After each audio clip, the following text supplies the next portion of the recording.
lagi. Mas, Ya. tahu tak? Sri ingatkan sekarang ni baru segmen pertama. Rupa-rupanya kita dah sampai akhir rancangan.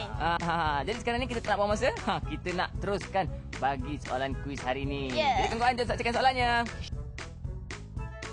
Namakan sajian yang diperkenalkan oleh Ali Baba dan Kasim Baba episod ini. Apakah kisah yang diceritakan oleh Puteri Bulan?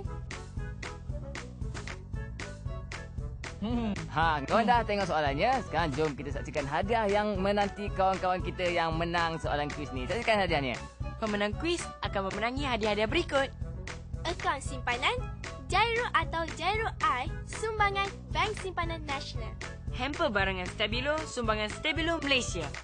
Tiket percuma ke Melaka Wonderland, sumbangan Melaka Wonderland.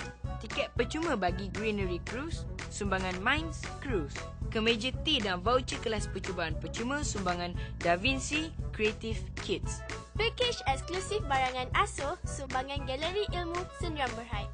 Voucher langganan majalah bulanan Bintang Kecil dan e-baca, sumbangan grup Karang-Karaf Majalah Sendirian Berhad. Barangan Cenderhati, Gempak Stars, sumbangan Art Square Creation Sendirian Berhad. Syarat penyertaan adalah seperti berikut. Hantarkan jawapan soalan kuis ke Kawan, disebabkan masa amat mencemburui kita, Bas nak berpesan kepada kawan-kawan kita kat luar sana agar kita kena sentiasa prihatin terhadap kawan-kawan kita yang mengalami syndrome Down ni. Kerana mereka adalah kawan-kawan istimewa kita. Ingat tu.